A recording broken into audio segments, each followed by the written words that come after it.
Pada umumnya, faktor resiko seorang bisa mendapatkan batu saluran kemih itu terjadi karena dietnya, karena pola mereka mengkonsumsi atau hidup sehari-hari. Sebagai contoh, misalkan orang yang memiliki metabolic syndrome, orang yang memiliki obesitas atau kegemukan, yang tidak rutin berolahraga, mengkonsumsi asam uratnya tinggi, protein hewaninya tinggi, hal-hal seperti ini, dan juga dehidrasi. Nah, ini hal-hal seperti ini itu yang menyebabkan meningkatnya faktor risiko seseorang untuk mendapatkan batu saluran kemih. Hai sahabat RSUI, perkenalkan saya Diandra Parikesit, saya dokter spesialis urologi di Rumah Sakit Universitas Indonesia. Kalian pernah nggak mendengar penyakit batu ginjal atau batu saluran kemih? Pasti pernah dong. Nah, sebenarnya apakah kedua penyakit tersebut berbeda? Yuk kenali lebih dalam pada video ini ya. Batu ginjal sebenarnya bagian dari batu saluran kemih. Nah, dua-duanya itu terbentuk karena adanya pengkristalisasi atau endapan dari mineral menjadi kristal, nah kristal menjadi batu. Jadi sebenarnya perbedaannya hanyalah ada di lokasi. Kalau batu ginjal, lokasinya ada di ginjal. Sementara kalau batu ureter atau batu saluran kemih bagian atas, batu kandung kemih atau batu saluran kemih bagian bawah, itu semua bagian dari batu saluran kemih.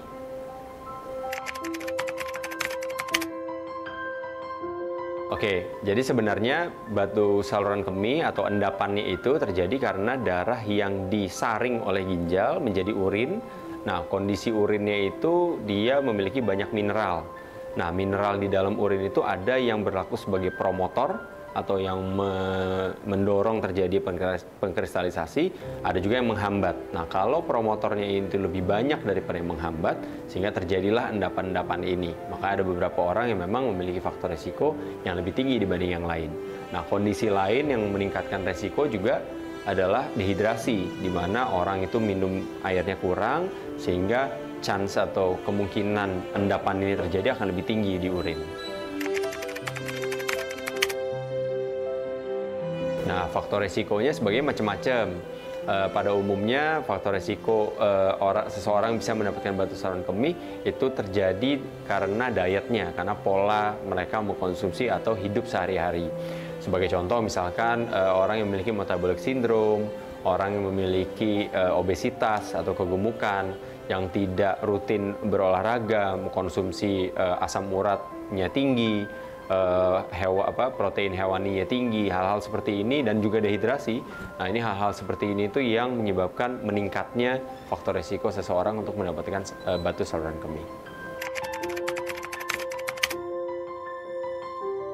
Oke, batu saluran kemih itu bisa variasi sekali keluhannya. Bisa dari yang tanpa keluhan sama sekali, itu biasanya kita temukan pada pasien-pasien dengan pada saat medical check up.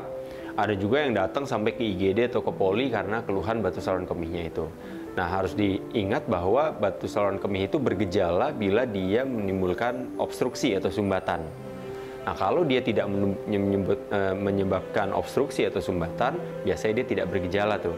Nah, setelah itu biasanya gejala-gejala yang dikeluhkan para pasien itu nyeri pinggang, ya bisa dari nyeri pinggang ringan atau pun sampai berat yang kita sebut sebagai kolik, bisa mual muntah dan lain-lain.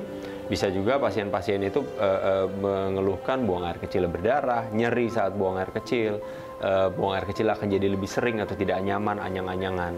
Nah, kalau gejalanya ini sudah berat, biasanya ada keluhan-keluhan seperti demam atau bahkan tanda-tanda gagal ginjal.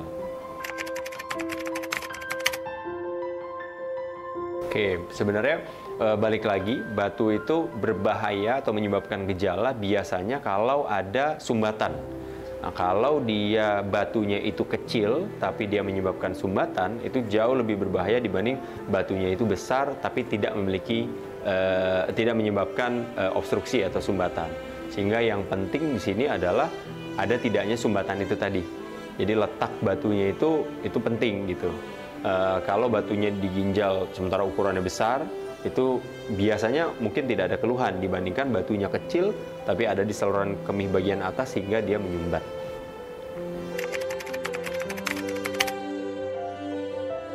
Oke, penanganan sebenarnya bervariasi tergantung pada umumnya terhadap dua faktor.